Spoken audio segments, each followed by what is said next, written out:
Embarque, o podcast de todos os destinos. Prepare o passaporte e escolha o seu próximo destino de viagem. Para ouvir quinzenalmente em nitfm.pt. Olá a todos, sejam muito bem-vindos ao Cartão de Embarque, um episódio que nos leva para o outro lado do mundo. Timor-Leste é hoje o nosso destino.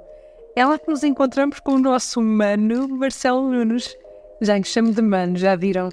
Quando andava à procura de um timorense com quem falar, foram tantos, mas tantos portugueses em Timor que me falaram do Marcelo que acabámos mesmo por ficar os dois à conversa. Ele é natural de Liquiçá, uma cidade costeira repleta de autênticos tesouros naturais. Mas já lá vamos. Em Portugal temos encontro marcado com duas amigas que têm muito em comum: a medicina, o voluntariado e as viagens. Hoje falamos um pouco sobre tudo isso, numa sintonia muito bonita, tão natural as verdadeiras amizades. Connosco, a Marta e a Rita, as Nothing to Declare.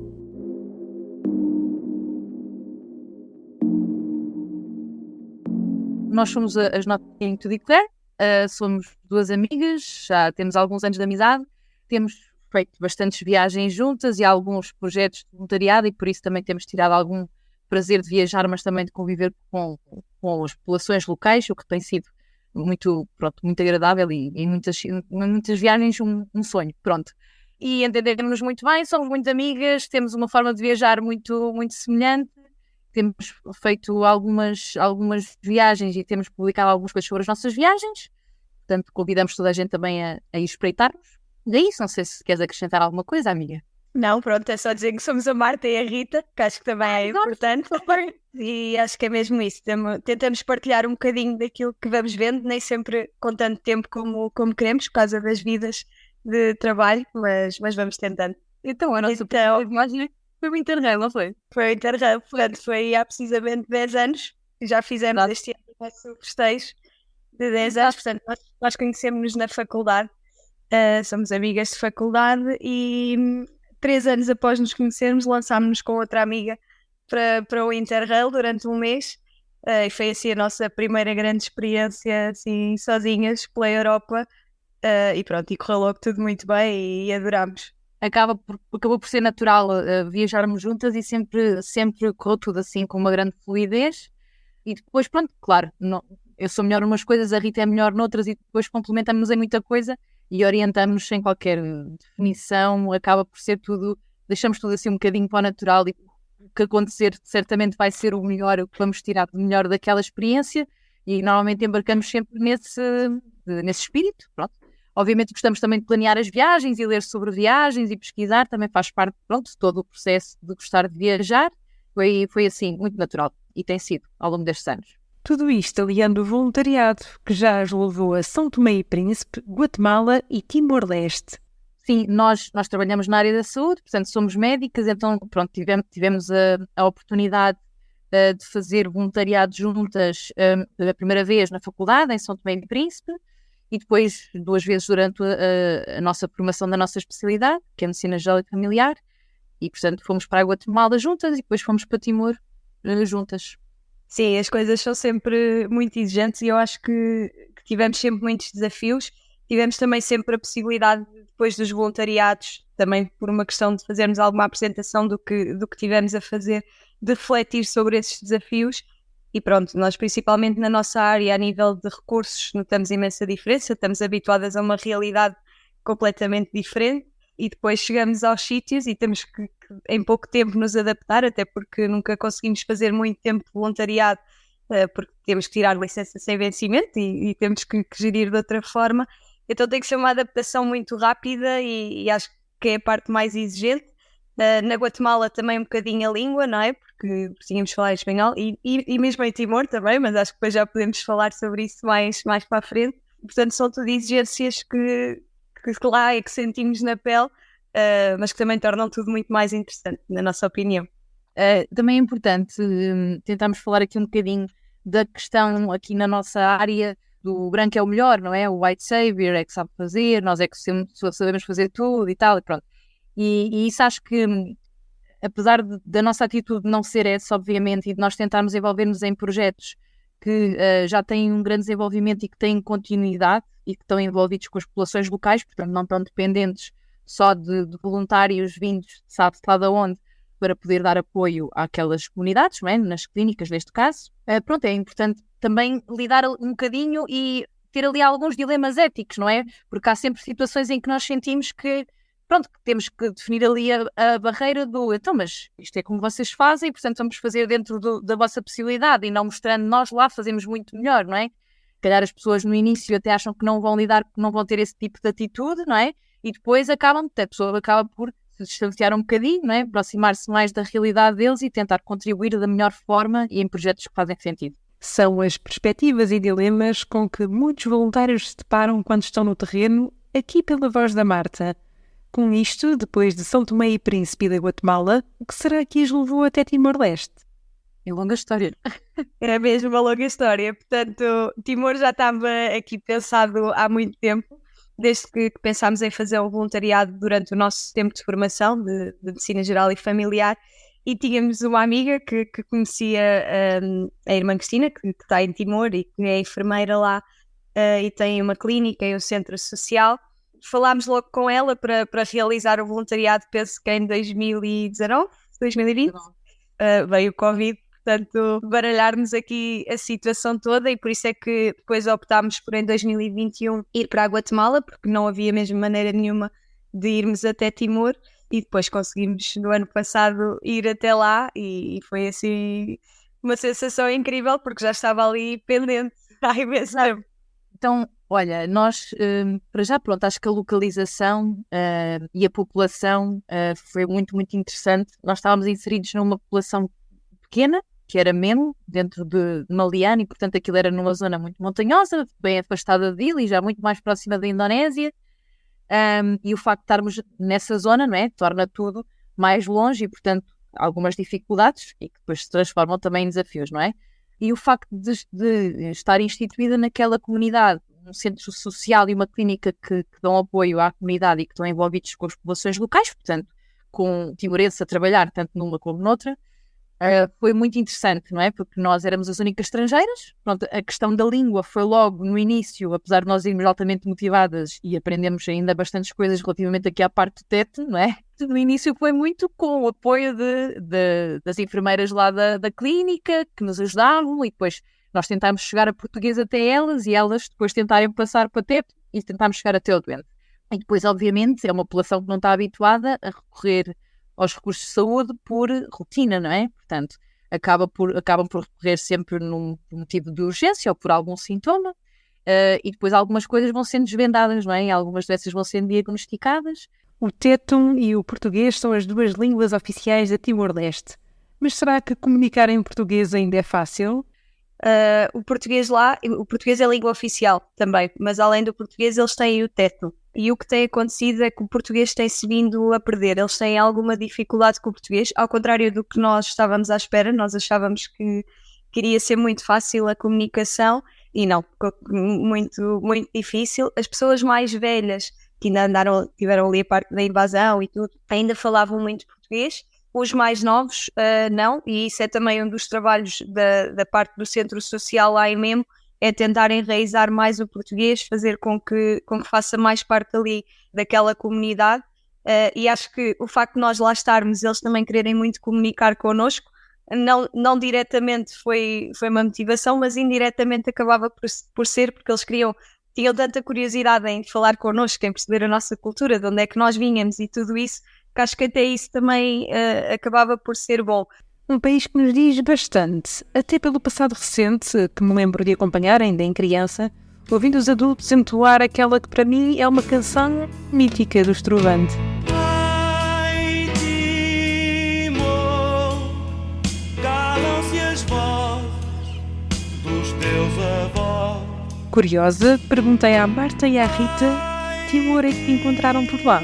Timor foi assim, pronto, a pessoa até fica emocionada, porque quando nós estávamos lá e quando nós depois tivemos que terminar a missão e voltar para casa, foi muito difícil deixar aquele sítio, porque acabou por ser muito facilmente uma casa. Não sei explicar, ou seja, é aquela sensação de daquele povo muito simples, que tem um sorriso assim muito tímido, mas que depois, quando percebe que está à vontade, consegue perfeitamente olhar para nós e sentir que estamos ali com eles. E muito convidativo, muito... nós já falámos aqui muitas vezes da forma como nós passeávamos lá por Memo, e dávamos sempre umas caminhadas depois do trabalho e assim, e toda a gente falava connosco e era boa tarde ir para aqui, boa tarde ir para lá, e aquela vida de alpendre deles de estar sempre ali a curtir, não é? O espaço, não é? E o tempo, e a ver as pessoas a passar e a convidar para uma conversa e a oferecer uma manga, pronto, coisas assim muito simples, e que de facto é um povo que tem uma liberdade muito recente, e quando nós pensamos é uma história muito dura, mas que consegue ser tão doce e é tão casa e tão família, que é emocionante. Então, a Memo pertence ao distrito de Maliana. Maliana fica mais ou menos, penso que era a 150 km da capital, de Dili, mas a viagem de carro era cerca de 3 horas e meia, 4 horas. Pronto, a nossa deslocação foi sempre de carro, com a equipa de voluntariado, com a equipa da irmã Cristina, que tornava as coisas um bocadinho mais fáceis. Apesar de haver outro tipo de transportes, eles têm os autocarros, que são as biscotas, que fazem este tipo de viagens até Maliana. Depois de Maliana para Memo, teria que ser ou de microlete, que havia uma que passava, que são assim umas carrinhas mais pequeninas, muito fofinhas, ou então de mota também arranjar algum tipo de transporte. É uma região, como a Marta já disse, ali muito perto da zona da fronteira com a Indonésia, portanto nós víamos do outro lado, quando espreitávamos à janela, víamos a Indonésia, que era também muito giro, e é uma zona ali muito, muito montanhosa, cheia de recursos naturais, portanto muito verde, eles têm bastantes plantações também, portanto muito, muito agradável, e daí nós gostávamos tanto de ir fazer aquela caminhada ao fim do dia para estar com a comunidade, mas também porque o sítio era mesmo incrível. Uma conversa com muita emoção, em que falámos do sorriso dos timorenses. E se vocês vissem os sorrisos nas caras das nossas convidadas ao falar de Memo e desta vida de alpendre, mas olhem que elas também andaram à descoberta do resto do país. Então, olha, antes de começarmos o voluntariado, nós fomos uns diazinhos antes para nos ambientarmos, e estivemos por Dili a passear, e tivemos a oportunidade de ir até às Ilhas Atauro, que adorámos, muito, muito fixe. Recomendamos para pessoas que gostem de mergulho, aquilo é um espetáculo, pronto, e foi mesmo surreal. E depois tivemos a oportunidade de fazer pequenos passeios integrados aqui na parte do voluntariado. Tivemos na zona de Leiorema, que era uma zona muito mais fresca, muito montanhosa, também muito bonita, adorámos. Depois estivemos ali em regiões próximas a Memo, Balibol, Saburai, Morobo, que tem as águas termais, tudo ali mais naquela região. Da praia ao mergulho, das montanhas às florestas, até mesmo a Dili. Há muito para descobrir em Timor-Leste, e também é sobre isso que nos fala o Marcelo. E devo dizer-vos que quando começámos a conversar, percebi que ele é mesmo um bocado dos nossos, a pessoa certa para termos aqui. Além de nos ter aberto as portas de casa, conta-nos como gosta de conviver e de conhecer outras pessoas diferentes. Eu sou o Marcelo, identifico-me mais convivência, conviver com outras pessoas, relacionar-se com outras pessoas. Isso que me identifica, a minha identidade. E conhecer novas pessoas e novas realidades. Isso que me identifica. É interessante porque quando nós conhecemos outras pessoas, conhecemos outra realidade, outra perspectiva, aí leva-nos a aprender mais coisas. Peraí, ela pensa assim, ela tem essa perspectiva, é interessante, eu não pensava nisso. E então cria o diálogo, cria esse diálogo e essa aprendizagem. Eu acho que isso é importante. Eu gosto muito de conviver com outras pessoas. E eu sou timorense, eu identifico a partir da minha família, e eu acho que eu vejo que o povo timorense é um povo hospitaleiro. Mesmo que encontre pessoas lá nas áreas rurais, são pessoas que não têm muita condição, se compararmos com outro nível de rendimento, assim. Mesmo assim, são pessoas simpáticas, pessoas felizes. Eu acho que um povo feliz. Um dia, quando chegar cá, pode conhecer melhor o povo timorense. Mas eu estou a dizer isso sinceramente, que é um povo feliz, um povo hospitaleiro, simpático, e gosta de receber, acolhe toda a gente. Porque temos essa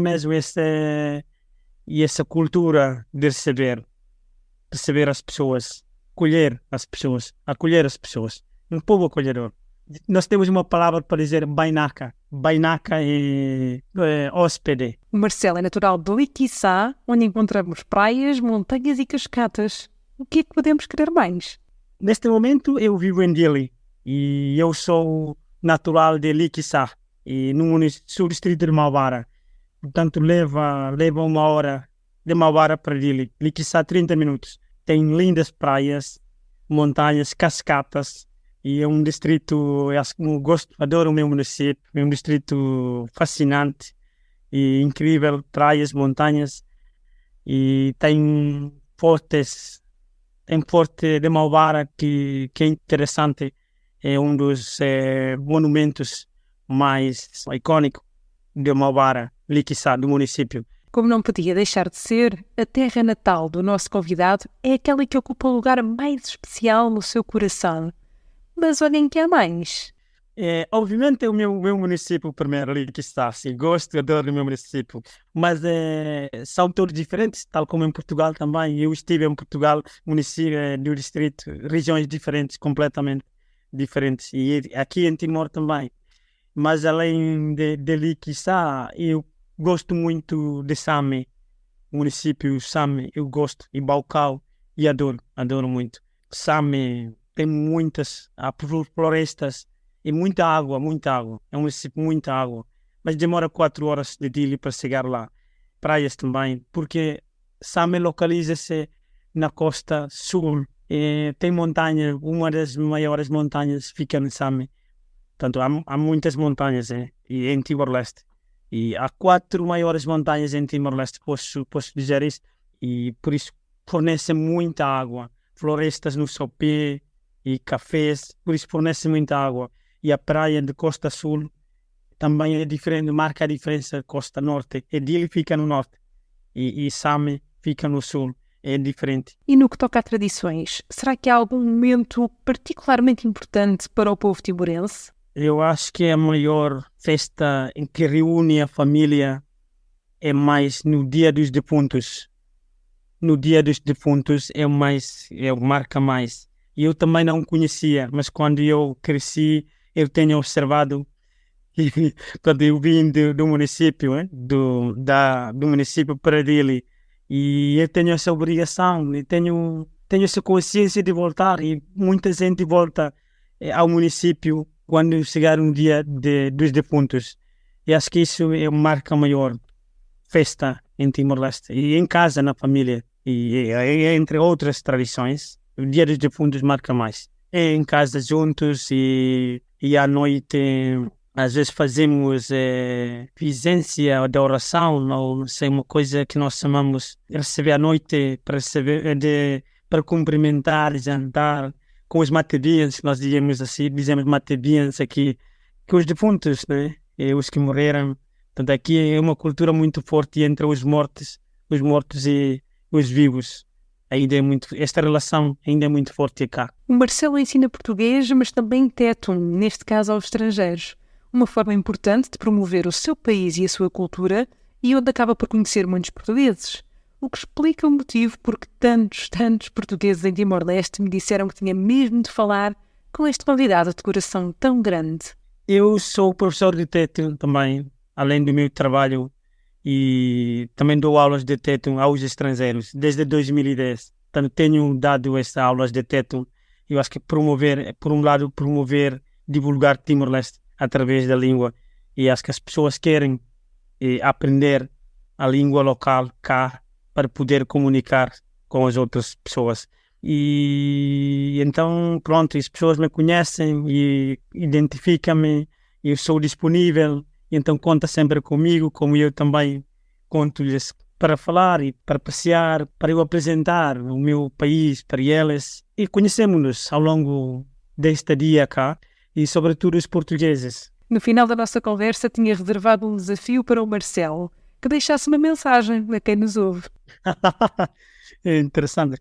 Pronto, e em primeiro lugar, Timor-Leste, se nós vemos do site, tem 2 línguas oficiais, português e tétum.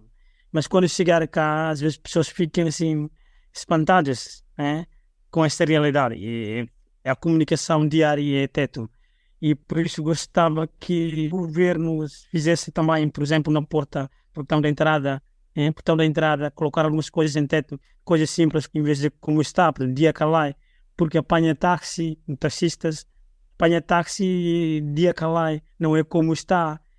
É Banebé, por exemplo, onde vais, gira, que quanto custa. E essas coisas deviam colocar logo na entrada. E já que falamos de cartão de entrada, cartão de entrada, ia ser interessante como bem-vindo para dar boas-vindas. E gostava de convidar que viesse conhecer Timor-Leste. Timor-Leste é um povo hospitaleiro e Timor um país fantástico, incrível.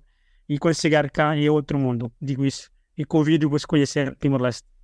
E a descobrir, é um país a descobrir, a ser descoberto. Portanto, venham visitar Timor-Leste. Não tenho dúvidas nenhumas e fiquei com uma vontade imensa de arrumar a Timor-Leste. Mas tive de dizer até já ao Marcelo para poder perguntar à Marta e à Rita qual o sítio de que mais gostaram. Eu acho que Cataúro mesmo.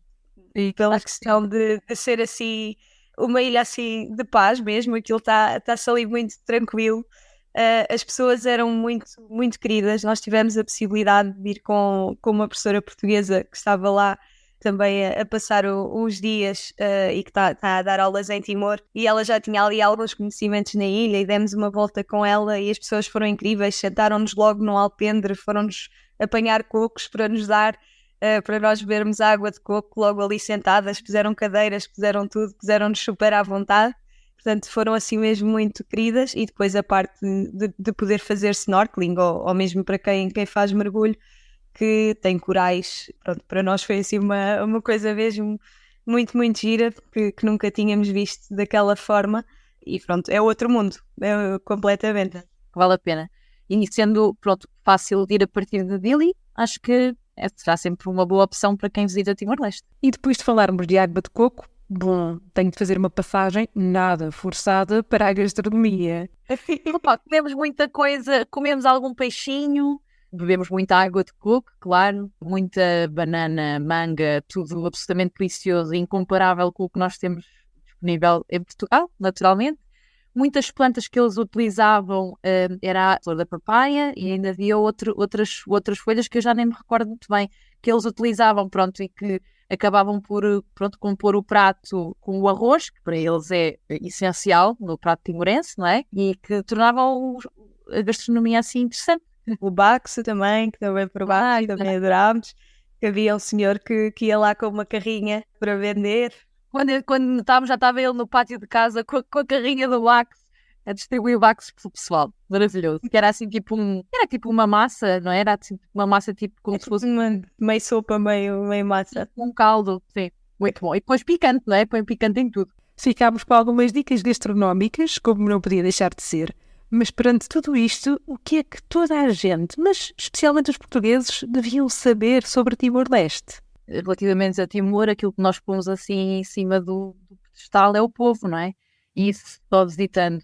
Obviamente que para nós, por exemplo, se calhar na geração dos nossos pais, eles estiveram muito mais de perto com os acontecimentos trágicos e relacionados com o colonialismo e com as invasões de Timor, mas para mim e para a Rita, por exemplo, era uma coisa que nós sabíamos, mas que não conhecíamos tão de perto e acabámos por ter uma noção muito mais vívida, não é? E mais emocional de tudo o que se passou.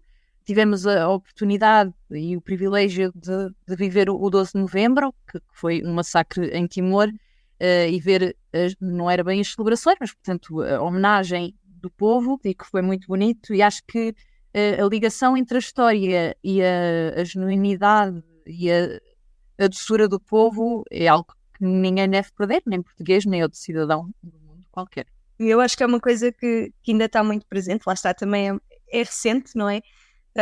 Nós somos jovens e lembramos vagamente, claro que como a Marta disse, não tanto como os nossos pais, que viveram aquilo mais a sério, seguiram tudo com muito mais atenção do que nós, que para nós éramos crianças, não percebíamos bem o que se estava a passar do outro lado do mundo, nem tínhamos noção da distância, mas eles ainda têm ali as datas muito presentes, porque muitas das pessoas viveram aquelas situações ainda todas, as pessoas que são da nossa idade viveram também muitas das situações.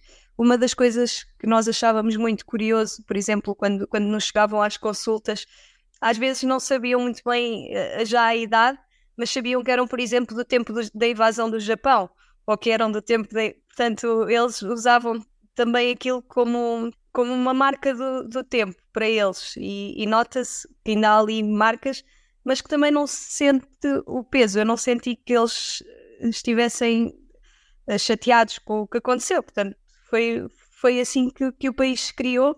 É um país minimamente recente, depois de todas estas situações, mas mesmo assim são um povo muito grato e não senti nada que houvesse ali, mesmo connosco, portugueses, que houvesse ali alguma defesa em relação a nós. Não sei se, acho que a Marta também sentiu o mesmo. É duro, ou seja, é uma realidade dura, não é? E uma história dura, e quando pensarmos muito sobre o assunto e tentarmos pôr-nos no papel deles, certamente que sentimos muitas coisas, não é? E que nos sentimos completamente avassalados, mas de facto é muito triste que aconteça isto, não é? E que um país seja marcado por invasões seguidas de vários países e por liberdades restritas e por guerras e por a necessidade de lutar e esconder. E muitas vezes isso vinha à conversa, mas é como a Rita está a dizer, parece que não é com nenhum ressentimento, como se fosse a história deles e agora pronto, tem uma história de liberdade e é nisso que se focam, no fundo. O dia 12 de novembro foi mesmo um dos momentos mais marcantes que a Rita e a Marta viveram em Timor-Leste. Se calhar essencialmente das celebrações do 12 de novembro foi assim, lá está, se calhar mais emocionante e lá está, apesar de tudo não era uma celebração, era realmente uma homenagem, mas eles conseguem fazê-lo de uma maneira bonita e acho que foi assim marcante porque tivemos aquele contacto mais perto e lá está com algumas pessoas que tinham perdido familiares nesse massacre. Mas pronto, de resto acho que houve assim também muita coisa que nos marcou, mas mais por muita risota e por serem pessoas também muito divertidas e que gostam de festa e do tebe-tebe, que é dessas típicas, e outras mais por esta emoção, por tudo o que já passaram na história. Nós até também tivemos a visita ao Museu da Resistência, que eu acho que também é uma coisa a não perder, em que conseguimos ter ali uma noção mesmo de tudo o que se passou e perceber pronto, que há muita coisa ali envolvida e na criação daquele país. Portanto, acho que foi se calhar assim dos momentos mais marcantes. E ainda apanhámos o Mundial, não é? Que isso também foi super... Exatamente, também não me estava a lembrar disso. Estávamos às 3 e 4 da manhã todos a ver o futebol, a seleção, não é? Portuguesa, no alpendre de alguém, com uma mega televisão e tudo a torcer. E era muito, muito... Com um apoio enorme a Portugal mesmo. As conversas no cartão de embarque são como viagens e, em jeito de conclusão, perguntei o que é que, além dos sorrisos, tinham trazido de Timor-Leste. Muitas amizades. Foi um pouco mais do mês, mas trouxemos mesmo muitas amizades, tanto que nos custou imenso quando viemos. E mais, Marta? Olha, um coração partido, claramente. Estamos as duas aqui em suas. Eu e a Rita falámos muitas vezes de voltar e a nossa vontade era ter ficado lá muito mais tempo e acho que no momento em que voltarmos lá vai ser uma emoção completamente indescritível, porque uma coisa é pisar um sítio que nós queríamos muito estar e concretizar um projeto que nós queríamos muito fazer, outra coisa é voltar a um sítio que para nós foi uma casa, não é? E que como nenhuma outra, e que já visitámos vários países e com posturas muito diferentes na vida e com povos incríveis. Mas pronto, a ligação que conseguimos fazer lá foi assim, muito, muito forte. Tipo nó de escoteiro. Não sei quanto a vocês, mas eu saio deste episódio de coração cheio. Tudo culpa da Marta, da Rita e do Marcelo, a quem muito agradeço. Quanto a nós, até ao próximo destino.